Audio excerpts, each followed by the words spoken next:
Our purpose in life is to seek knowledge every single day, then turn around and pass the torch of knowledge on to someone else.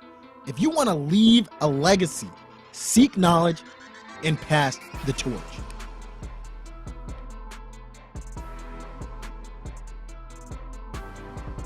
All right, we are on another episode of Pass the Torch podcast. Tonight, we have a treat. We have Tony Biola Dada. He is called the Conscious Creator Entrepreneur. He is a positive role model for race relations, for religion, and faith. He's also the author of the GPS system, 7 Principles for Growing Success. Tony, thank you for being on the show. Welcome to Pass the Torch podcast, brother. Well, I'm really glad for the invitation to take part. So thank you for having me, Ty. Definitely. The first question that I always ask every single guest is, what is your why? What got you on the journey that you are on today, and why are you on that journey? What propels you? So, funny enough, it was a very specific point in time, and it was exactly 35 years ago, last month. Wow. That I made myself intentionally homeless in the pursuit of my peace, happiness, and purpose.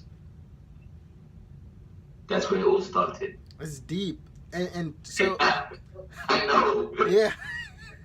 He's like, oh my God, we just got straight. No, I love it. So intentionally, where were you? Were you walking around the city? Were you with a friend? So I was living at home. Yeah. And when I say I made myself intentionally homeless, I had left home. I didn't have I didn't have a job. I didn't have a source of income. I didn't have a roof over my head. I had very little belongings. But, I look back on it now and I realized that was so crazy. Mm-hmm. But what I understand now is that there is an intelligence of the heart that supersedes the intelligence of the mind. You feel me? So, I feel you. So it didn't make sense logically, but in my heart, my soul knew that this is what I needed to do in order for me to find my purpose. Sometimes we have to make ourselves uncomfortable in order to experience that which is for us. So the irony of the whole scenario was that within 6 months of me stepping out into what seemed to be the unknown, you ever heard that saying that says, when the student is ready, the teacher will appear? Absolutely. So within 6 months of me making myself homeless, I found my spiritual mentor, who is still my spiritual mentor to this day. How did that meeting go? How did it come about? Yeah. Like I said, I can only put it down to that phrase. When the student is ready, the teacher will appear. The universe knew I must have been sending out some powerful signals that I needed guidance. And I wanted my life to mean something. I was very clear about that from way back then. This man doesn't even live in the UK. He lives in Africa, in Ghana. Wow. So the chances of us meeting is just crazy, but it happened. Yeah. And he introduced me into a whole new way of looking at life that you just don't get in Western education. So here I am. I've gone to school, college, and I've gone to uni. But yet he's teaching me, and this is a man from the so-called third world, teaching me things that they don't teach you here in the first world, like your sense of purpose, like your sense of identity, like understanding your gifts, talents, and abilities, like understanding the ability to think independent thoughts, like understanding your thoughts and how your thoughts are formed, like understanding the left side and the right side of your brain, how they work independently and how you can bring them together. It was just mind-blowing for me. No. To be honest, I didn't really, when I met him, some of the things he was saying to me was so far-fetched. You can imagine. I was a little hoodlum rat running around the streets of London, yeah. And some of the things didn't really even make sense because I'm talking about, I'm sure you're familiar, Ty, with like the law of attraction, The Secret. Absolutely. Yeah. So imagine, The Secret only came out, 11 years ago. This man was showing me this same stuff like 35 years ago. It was just like beyond far-fetched. But yet, I was like, well, I've really got no adult guidance in my life. I better just roll with this guy, To be honest, we laugh about it now because I was kind of trying to prove him wrong. But when I began to put some of the things into practice, because his thing was always like, don't take what I'm saying as gospel, prove it for yourself. And when I began to put into practice some of the things that he put to me and gain the experience of experiencing what I was, encountering, it just began to intrigue me, and that's where the journey began. I love Pretty that. cool. Yeah, that's the beauty of getting out of your comfort zone and allowing yourself just to be exposed to different experiences, and then all of a sudden you come to this relationship with someone that you would have never foreseen ever Absolutely. before. And so really, to answer your question, that's my why, in the sense that it got to a point where, so I went on to, my parents are Nigerian, so the thing is, in the Nigerian culture, you have to have a degree. Like, always your family would disown you. So I still went out and got my degree in architecture. But whilst I was doing my degree in architecture, I found myself at a crossroads. And the crossroads was, do I go on to do my architecture and become an architect and just pursue that path? Or do I want to be a builder of community? Do I want to take the things that I've learned from and through my mentor and really share it with other people? And I was sold on that route, and that's what I took. And so for the last 25 years, I've been blessed to be in that position where I have been able to be an investor in people, helping people to tap into their gifts, talents, and their abilities. And there is nothing better, as far as I'm concerned, than seeing someone who doesn't realize their potential or the light that they carry and then blossom right before your eyes and just shine that light of brilliance. Yeah, I agree. How do you do that in UK right now? How are you able to get around and talk to people and really spread this message, especially today when everyone seems connected to their cell phones or to technology, and really get them to disconnect for a little bit and just be able to understand who we really are as humans and how awesome and incredible the potential we have is? Well, for me, for the first 20 years or so, I was working with young people and within the music industry. And fortunately, I had some really good successes in terms of people who society had given up on and said, these youngsters can't amount to anything. And I've worked with them, and to all of our amazement, some of these individuals have gone on to become really successful. And some of them have gone on to become multimillionaires and, as artists within the music industry. And they said to me, the things you're teaching us, Uncle T, you need to teach to our parents. And I'm like, for real? And, we talked about it some more, and then I understood where they were coming from. And that was really what spurred me on to writing the book. So I'm kind of addressing your question, but taking a long read. So the book enabled me to engage with adults, because adults, especially from our community, you can't tell them nothing. Because they're big people, they already know it all. No. Whereas if you give them a book, and that book is thought-provoking and causes them to ask questions that they don't know the answer to, then now they come and seek you out. And that's what started to happen. And so they started asking questions, and then I realized that there was an opportunity to put together a program. So that's when I designed the GPS Holistic Mentoring Program. And delivering that program one-on-one with individuals. The great beauty of technology is that with Skype, look, you know, you're over there in Maryland, anywhere in the world, you can hook up with someone and they're in the comfort of their home, and we can do this. And so that's what I began to do. And it was just amazing because here I am now, I've extended my work and I'm now working with adults. And I'm seeing that many adults have similar problems.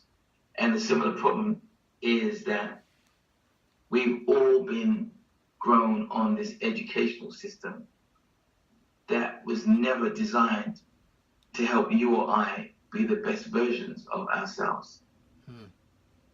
And there lies the problem. And so when I'm working with people and they're seeing some amazing transformations, then they tell their friends, or their friends say, what the hell happened to you? You changed, you know?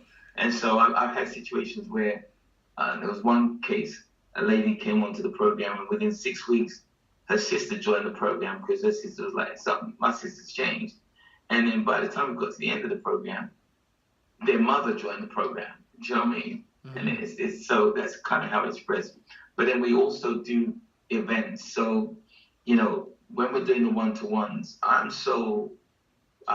so blown away by some of the transformations that I was privileged to witness. We then decided that, you know what, we should do some graduation events. So at the end of the 12-week program, we'll put on a live event and the graduates will then invite their friends and their family.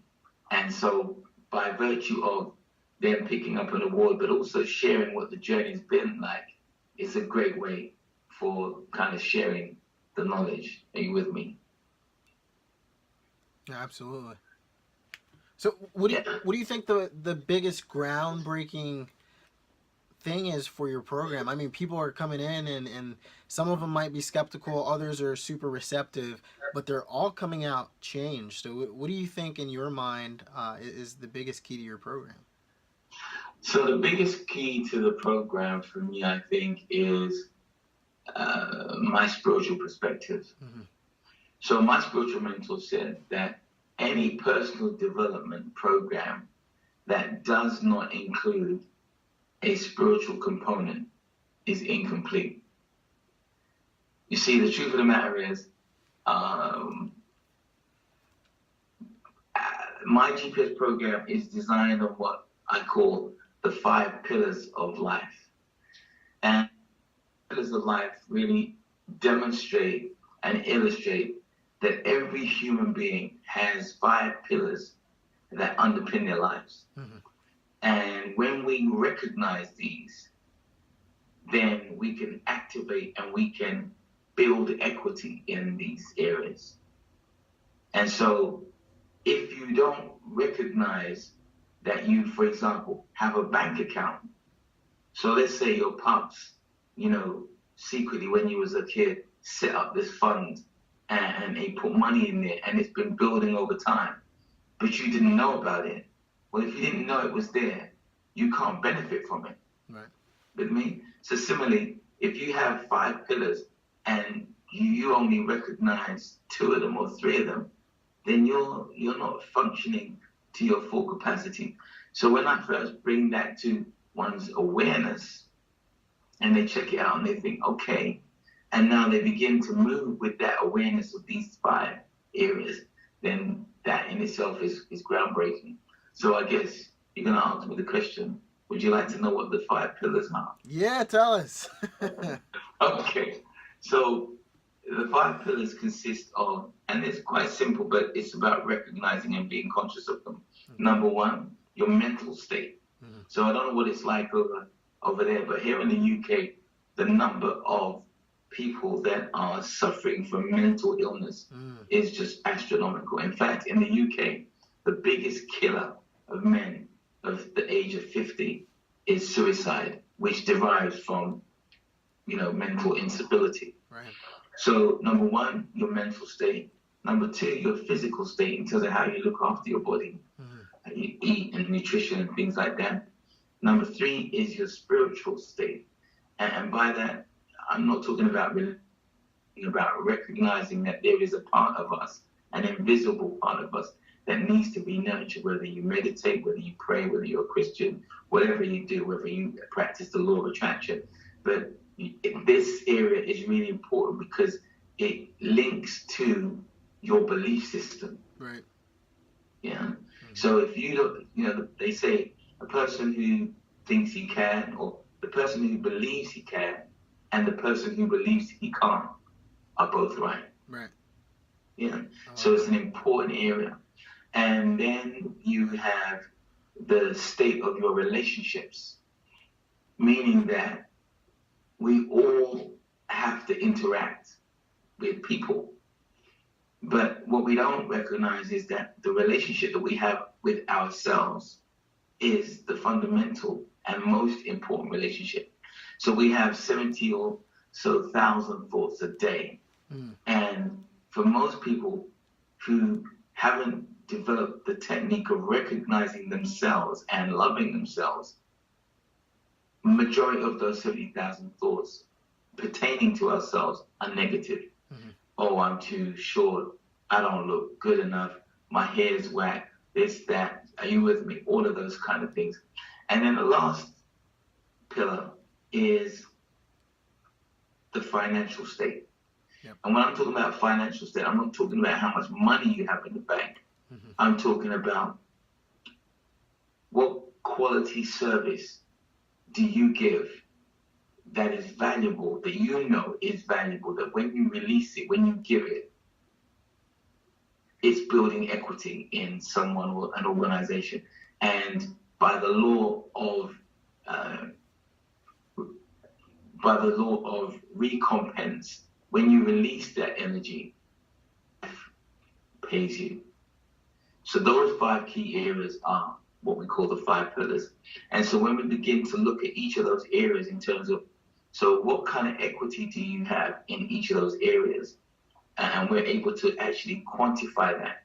And people begin to recognize that, hey, okay, I can have a lot of money in my bank account, but I'm completely in deficit where my relationships are concerned. Yeah. Well, here's the thing. Each of those 5 pillars are connected. So clearly, if you've got a lot of money in your bank account, but you don't have any relationships, or your mental state is not sound, you don't have wealth. So it's all tied and together. So that's how we tie it all together. So do you go from from mental down to spiritual relationships, or if someone's good in one area, can they start at the area where they have a deficit or they need? Oh yeah. So number one is, the very first thing is just the awareness. Yeah. If you didn't even recognize that you had, so for example, when we start, I will ask someone, I have a short exercise that I ask someone to put together, and it informs me of their, it gives me insight into their being.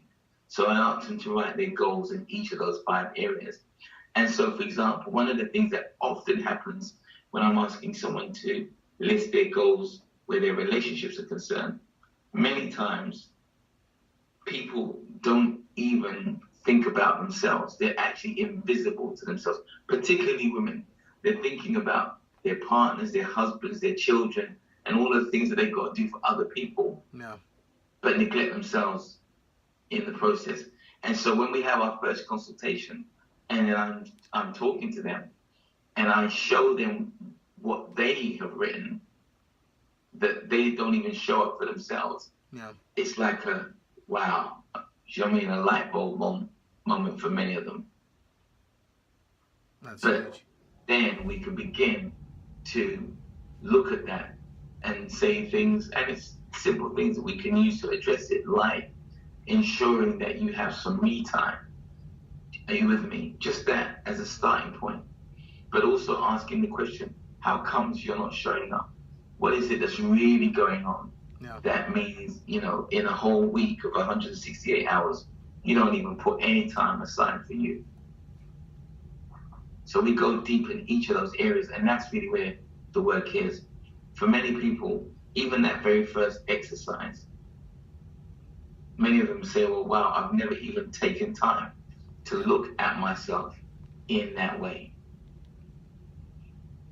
So why do you think people have a hard time, kind of focusing and slowing down and really thinking about their lives and the Sorry, whole... can you repeat the question? Why do you think people have such a hard time really slowing down and thinking about their lives as a whole, and then focusing on where they should work? Because those are the things that could maximize just their performance in general. Yeah. Well, the reason why, Tyler, because we have phones and we have social media, and the whole game is set up, as far as I'm concerned, to get you and me as individuals to be consumed and focusing purely and solely on the external. The truth of the matter is, what's going on the inside is far more important. I say to people that in the 21st century, the new wealth and the new riches and the new success is not the acquiring of things externally. It's the building of the equity in those 5 areas of your life. Because if you have happiness, like if you genuinely, sincerely feel happy and love yourself, it doesn't matter whether you're living in a mansion or in a little condo, you will still feel rich. Mm-hmm. Are you with me? Absolutely. So that is, for me, the difference. And we all know and have heard of stories of people who have wealth and money, but they still are unhappy, and some even still try to commit suicide. So, it just goes to show that we have everything back to front in the West. That's my opinion, my humble opinion. And so my whole thing is really to bring some of the teachings that I have been blessed to have from my African spiritual teacher, and just show how we can apply them here in the West, and it can just make such a profound difference to the quality of our lives. That's awesome. Because at the end of the day, everybody wants to be successful, right? 100%. I don't know anybody who sets out and they're like, I want to be unsuccessful. Right. The grand majority of it, it's people, whatever that looks like for them. Yeah, they want to be successful. Exactly, and so that's really where we're coming from. So I don't know what it's like over there in the States, but certainly in the UK, I was at an event recently, and I asked the audience 2 questions. So the first question, I was like, okay, and anyone who would like to be successful, put your hand up. And of course, everybody put their hand up. And then I said, okay, now, and I took out a £50 note. I'm like, I'm going to give this money to anyone who can tell me the name of the school, college, or university that teaches you how to be successful. And they couldn't think of one. Yeah. So I'm asking your listeners the same question. Mm-hmm. Now, the fact that the only answer that people were able to give me was, the school of life. But I'm like, come on, man, that's crazy. How can in the 21st century we say that we can't think of a place, a school, college, or uni where we can go and learn that stuff? How are you going to be able to achieve it if you don't go to school that can teach it? Yeah. That means we are already on the back foot from the get-go. We have to make our mistakes, and making mistakes is great. You can learn from them, but really, is that the only way? Yeah. Why not be able to just learn from easier patterns And that's really what our Dada Success Academy is really all about. Teaching fundamental principles which start off by saying, what is your vision of success? Because everybody has a different vision of that. Yeah. And I believe that, and I write about this in my book, that in the 21st century, see, the educational system that we are using here, certainly in the UK, was designed over 100 years ago, and it was designed for the innovation. It was not designed for the digital age. It was for workers to work the factories so that the tycoons who own those factories could make their money. Yep. So it served the purpose. It was never designed to help you discover your gifts, talents, and abilities so that you could be the best version of you. It was never designed for that. So there lies the problem. Yeah, you're absolutely right. It was enter the workforce, or if you're not entering the workforce, go to school at the higher level, graduate degree, become management, and then continue to climb the ladder. That was the mold. Absolutely. So we have an amazing opportunity. This is, as far as I'm concerned, the best time to be alive, because you can literally do whatever you want to do.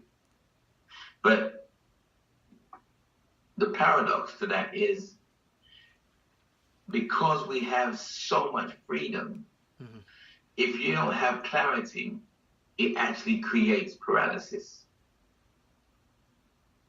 Because you want to do a bit of this, you want to be doing a bit of that, and you're just focusing on so many different things that you get nothing done.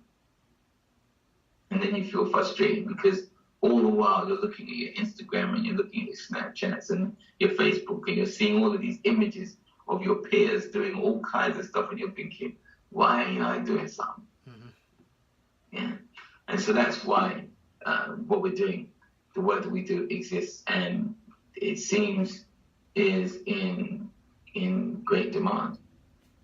What is the ideal, we'll say, graduate of your program, someone who's gone through, and I know this is it's essentially a lifelong program, like you go through there, it's priming you for the rest of your life, but someone who's gone successfully through your program, what would you ideally want them to come out of it with and take on and even communicate with other people? So that's a really good question, Ty. And I can answer that by illustrating or giving you two examples. So I've been working in this capacity for about 25 years, but it was about 11 years ago that I actually consciously started mentoring individuals. And the very first young man that I mentored, who asked me to mentor him, what we ended up doing is working out a game plan for his life. And what he wanted to do was he wanted to empower young people, but particularly from Zimbabwe. No. And originally he'd come to me for music, because I was running a not-for-profit organization at the time that I set up. And we were able to have this young man. I watched him on TV recently when Mugabe was voted out of office. This young man left the UK and went back to Zimbabwe and joined the government, championing the rights of hundreds of thousands of young people in Zimbabwe. Yeah. And that was the very thing that we had set out. Yeah. So for me, that's really what I'm talking about. Being able to invest and empower individuals who in turn are passionate about empowering others. So I have another young man who graduated from my program about a couple of years ago, and a place where really the path that he was on, it wasn't really who he was. And after 90 days doing the program, he started a new journey. Today, he is a specialist in the whole space of cryptocurrency. He runs a podcast on a daily basis. He travels all around Europe. He has something like 55,000 people that tune into him, and he's sharing the thing that he's passionate about, which is about cryptocurrency. But he does it from that place of empowering people. Mm-hmm. So, in answer to your question, that's what I'm looking to do. I want to work with people who are really passionate, who are really serious about making a difference on the planet. So by me working with those individuals and empowering them so that they can go and do stuff. Imagine if I'm working with 10 people who each go out and they have their they build their communities of 100,000 people, then indirectly I just touched 1 million people. Yep. So that's what it's about. Oh, that's amazing. Yeah. And it is powerful. It's even with Mentorch, I talk about if you can mentor just one person, you're talking about essentially what it really is about, and that's reaching each person, reaching a lot of people, and then that continuing to spread and permeate throughout our society, and that domino effect, we can't even fathom what positivity that can actually do in the world. It's insane because the alternative is doing it. There's bad people out there and they're doing bad things, and that's spreading. So the alternative is for good people to do more than that, and absolutely make that just absolutely. And for me, this young man, he was about 20 at the time. Seeing, just knowing that we sat down and we wrote these things down, mm-hmm. and then I turned on the TV a couple of months ago, and I'm seeing him being interviewed. We're still in touch on Facebook, but no. Who would have ever fathomed that would have happened? Yeah. So for me, what it's done is it's shown the possibilities. And so we have, because now it's about, yes, I'm doing the one-to-one mentoring, but it's about one-to-many. So we have a members club, which we call the Rich Members Club. And Rich is an acronym, which stands for the ability to realize the impossible and create happiness in your life. Because that's really what it's about. I love that. That's what it's about. Never heard that before. No. So, like I said, I use my creativity, right? So yeah. It comes up all the time. That's awesome. So we're saying to people, learn how to live the rich life. The rich life being that when you tell people some of the things that you want to do, they say it's impossible. Mm-hmm. But when you're living the rich life, what seems impossible to others is your reality.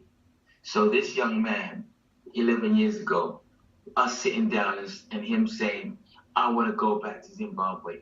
I want to fight for and champion the cause of young people in Zimbabwe. If someone had been listening to that conversation, they would have said, these guys are crazy. That's impossible, right? Yeah. Here you go. But he's doing it. He's living the rich life. That's what it's about.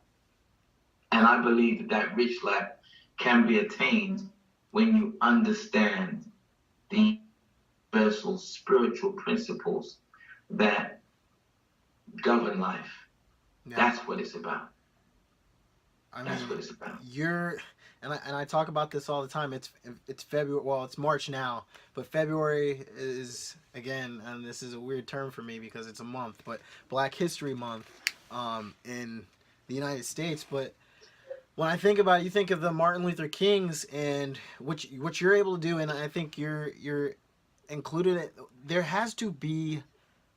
Martin Luther King is someone who is an icon, and no one will ever be able to touch him.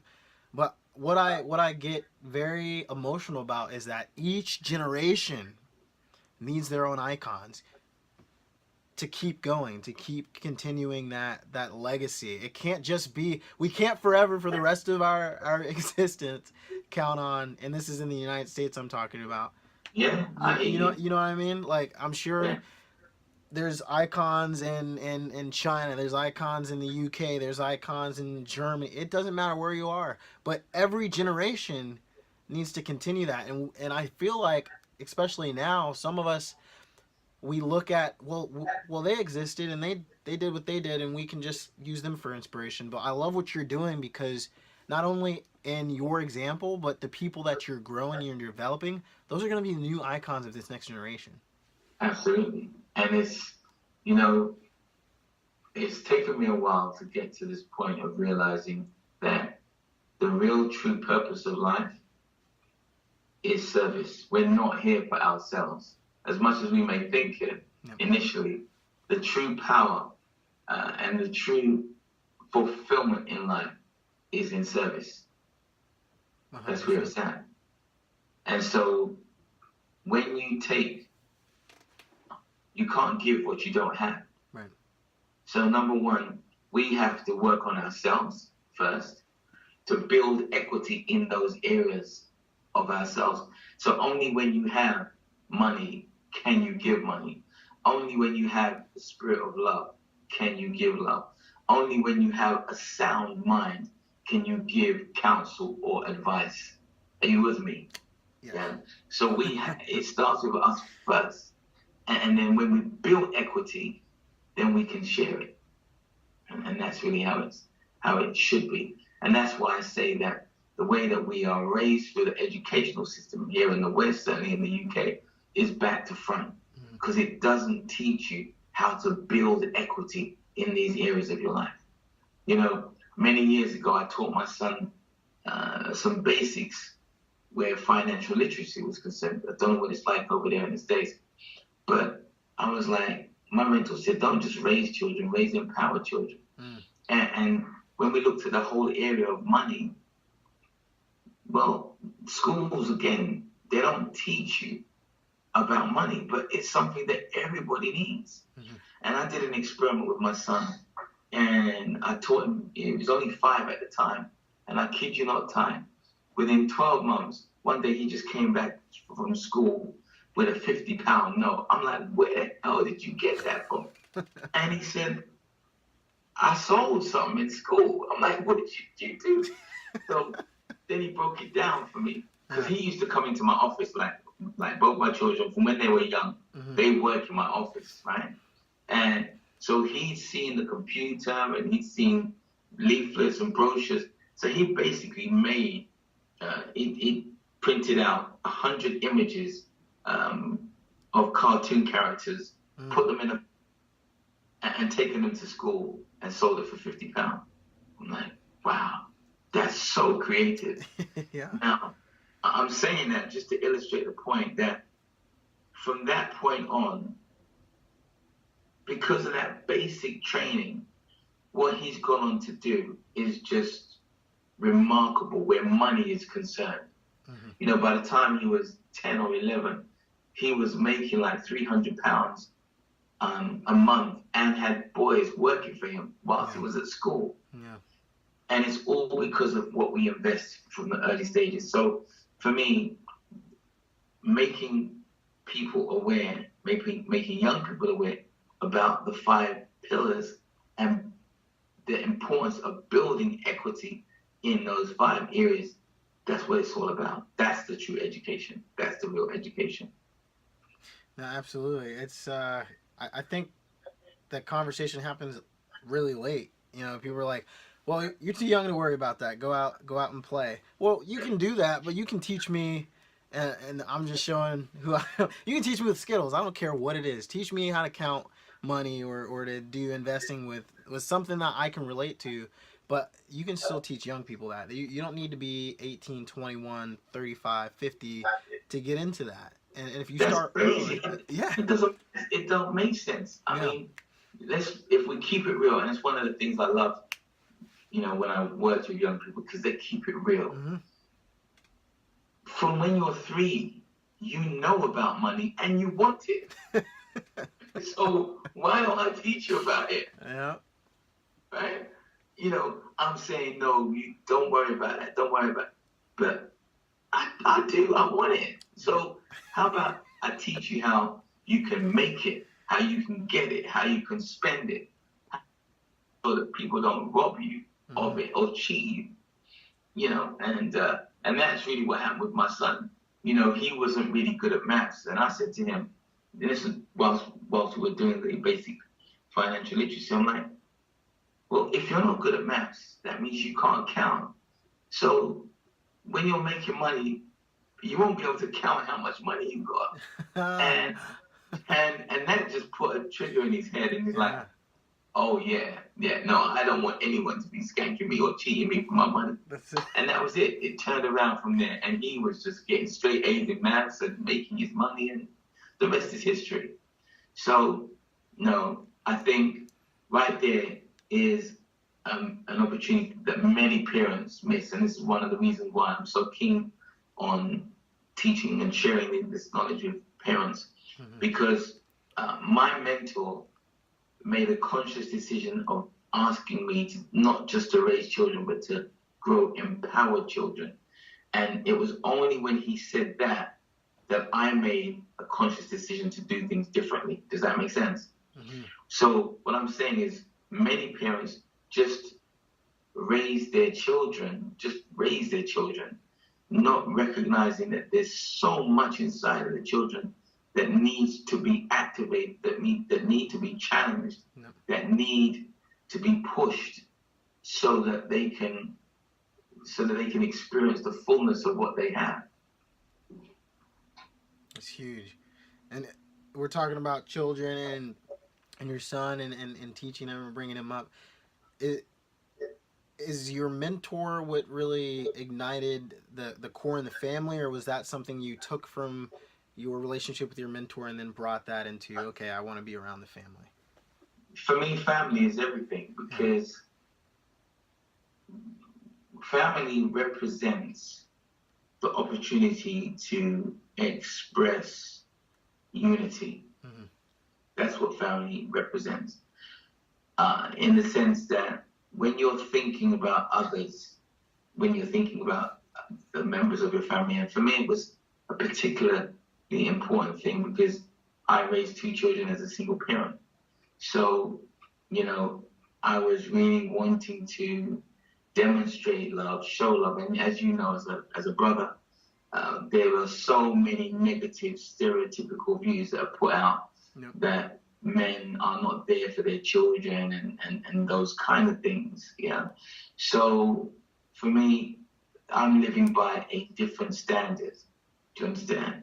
In that I recognize that I'm living by universal law. So universal law says these are my children's, my seed, and therefore it means that I have a responsibility, and I have a responsibility to the children, but I also have a responsibility to life itself, because life entrusted me with those children. They're not mine. They just came through to me. Do you understand what I'm saying? Absolutely. So to the degree that I recognize that and I'm conscious of that, well, to that degree, I'll be blessed. And, if I was to tell you how my life has been, it's just been amazing. And I know that a large part of the blessings that I've experienced is simply because I have not shied away from my responsibility.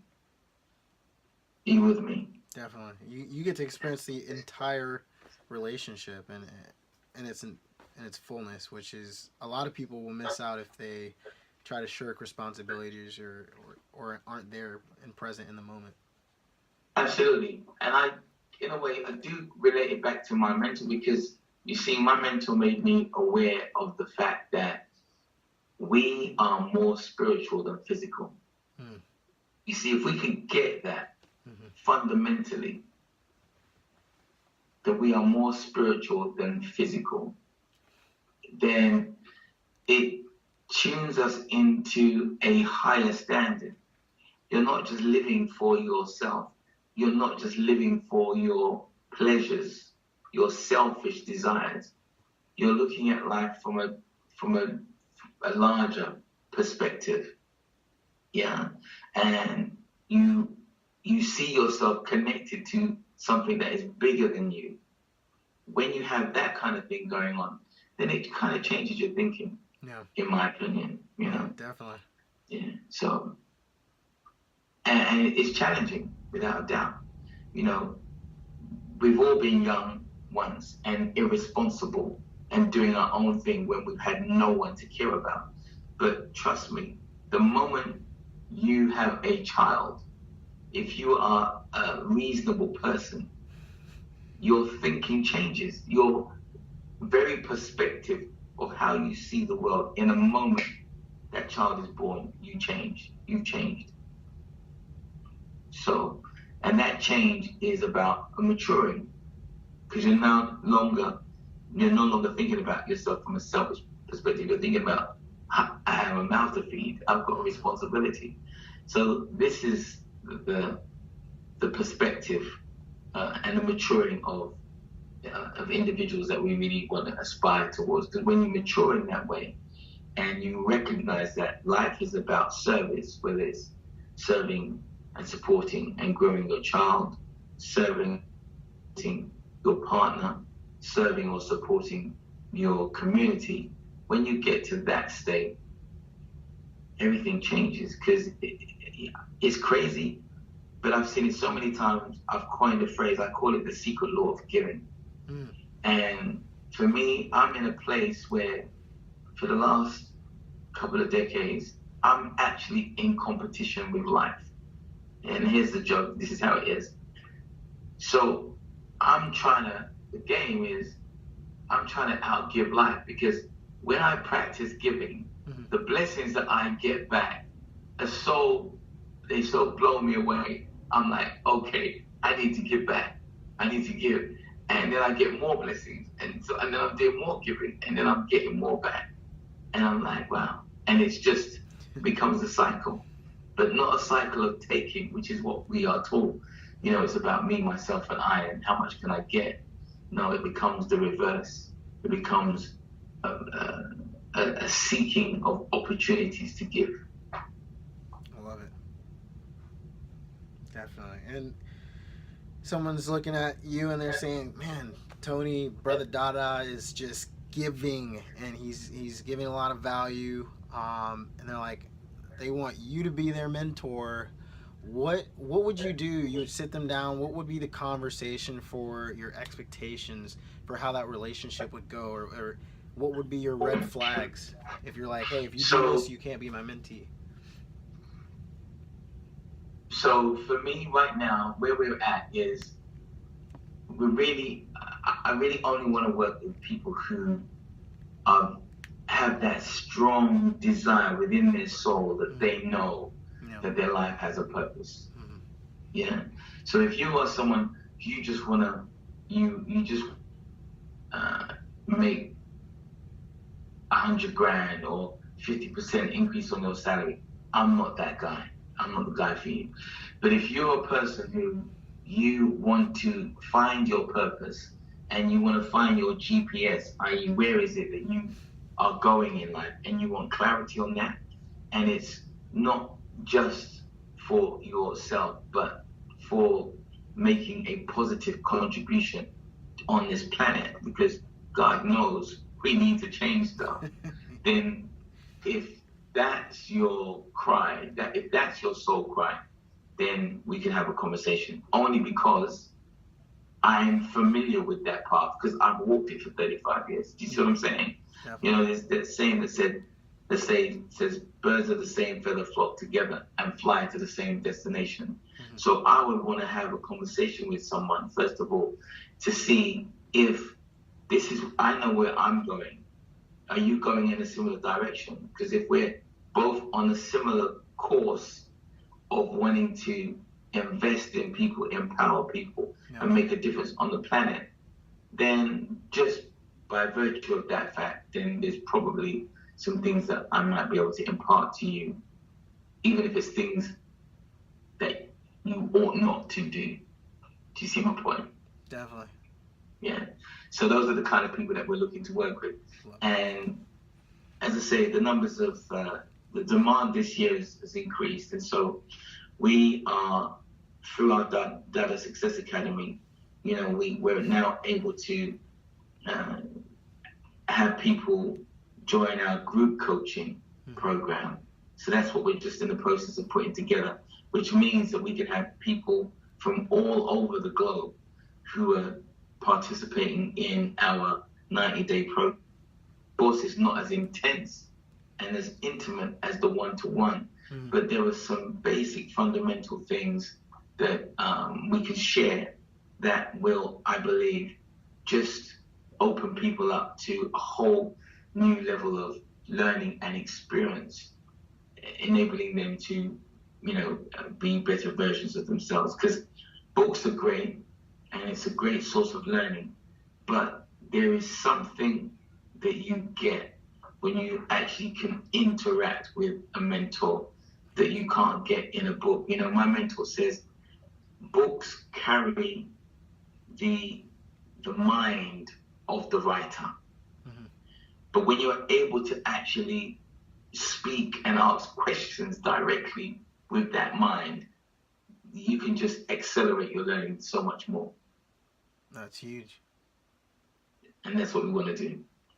Speaking of books, which are great resources, what are some resources that you use personally, whether it be we've talked about books or a program or a ritual, anything that you feel that contributes to your success or keeps you organized and online? So what keeps me organized is I tap into my mentor, regularly. At the beginning of the year, I was in Ghana, in Africa, spending time with my mentor. Yeah. For me, that's what it's about. Going back to nature and just chilling and just refueling. For me, that's what it's about. I think everyone who's serious about being the best version of themselves should have a coach, should have a mentor. And I'd go as far as saying they should actually have a coach and a mentor for every important area. I'm actually ideally, I'd want to have a coach for each of my 5 pillars. Yeah. Because if it's a principle that we know works, why wouldn't you have it for every important area of your life? So for me, that's really important. And it's a no-brainer, really. In addition to that, I do like to read. My mentor's written about 25 books. He's been doing this for a minute. In fact, he used to come over to America quite regularly from Africa. And I remember 11 years ago, he gave me The Secret, the Law of Attraction, because I think we were one of the first in the UK to begin to circulate it, only because when he was in America, he was giving a talk one day, and I think Rhonda Byrne, the lady who wrote The Secret, she heard him speak, and they became friends, because the moment she heard him speak, she wrote out a check for like $50,000. She was so blown away by his message, So an amazing guy, and this is what he's lived for, really, just to show people that there's another way of living, a better quality of life. And it's, for me, quite interesting that he's from Africa, the so-called third world, but it's only in recent times the things that he was sharing with me 35 years ago are being adopted by the West now and packaged as if, it came from the West. Yeah. But it didn't, because we're dealing with ancient universal principles that have been there and are timeless. Yeah. Again, thinking about the education system and how, discovered the new world, or as we call it, but it was always there. We kind of uncovered it. It was there. And people were already living it. It's the same thing. These principles that people were now finding, he was already living through them. He already understood them. He was teaching those same things. Yeah. So, there has been a great deception across the world, which is now being uncovered, because we are now living in a spiritual time. And he mentioned this to me as far back as the early 2000s, and we can see evidence of it all over the globe. So what do I mean? You know, the power of the woman, for example, all over the globe, you're seeing, you know, from Hollywood to Parliament here in the UK, you're seeing individuals who have suppressed women or who have treated women in a way that is disrespectful. They are toppling from their positions of power. You have, is it Weinstein in Hollywood? That's it. So, and so I look at all of these things from the lens, through a spiritual lens. It's not just happening by accident. Right. There is a spiritual shift that's taking place where the male energy has dominated and done things across the world, you know, in terms of suppressing individuals and groups of people. And it's shaped the world in a way that we experience today. For the most part, I'm not happy with that. Thank God that the feminine energy is now rising, because the feminine energy does things differently. The feminine energy is about compassion. It's about care. It's about collectivism. It's about unity. It's about love. It's about all of these things. And God knows that's what we need right now. So it's exciting times for those of us who can tap into it. And, you know, I don't know if you've seen this, you'll be familiar with the movie The Matrix. Absolutely. And the lady from America who was the creator of The Matrix, a lady by the name of Sophia Stewart. I don't know if you're aware, but it wasn't the brothers, the two brothers that claimed that they were the creators of The Matrix. Yeah. It's actually this sister, Sophia Stewart, who conceived of the idea, the concept of both The Matrix and Terminator. An amazing woman, an oracle in her own right. But I mention her because she is a woman of vision, and she spoke about that in these times, you know, the feminine energy is about giving. The male energy is about, it's more about me, myself, and I, you know, take.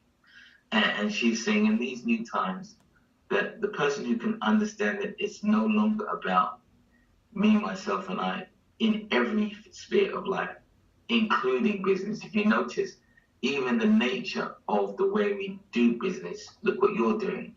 You're taking time out, you've worked all day, you're coming back home, and then you're so that this information could be shared, you're giving for others. That's what it's about.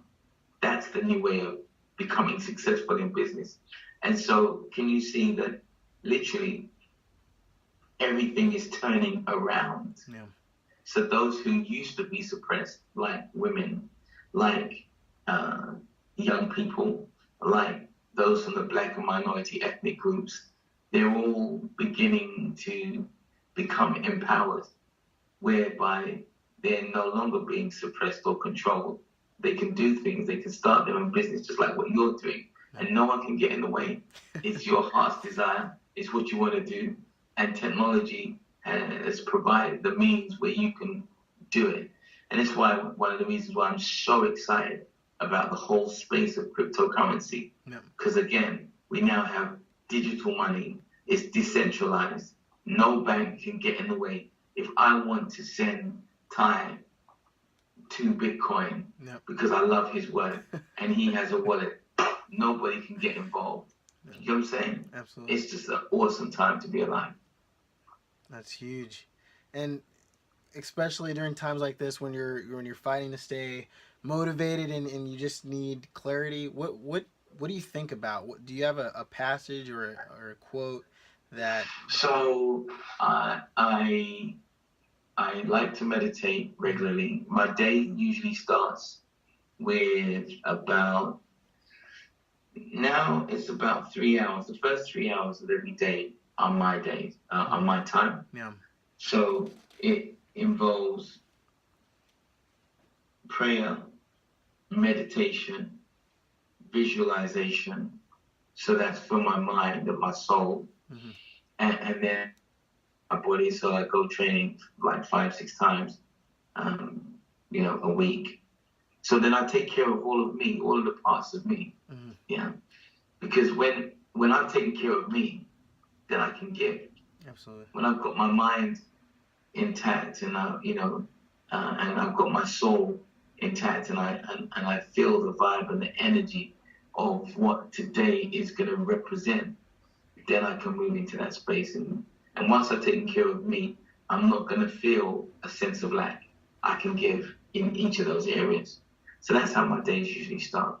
And throughout the day, when you're focused on what the day represents and what you want to achieve in that day, you see, many people embrace their day and life happens to them. Are you with me? No. Life happens to them. So they're going to work and someone steps on their foot and they just go crazy. And of course now they're in a bad frame of mind, and when they get to the office, it just snowballs. No. Well, the reverse is also true.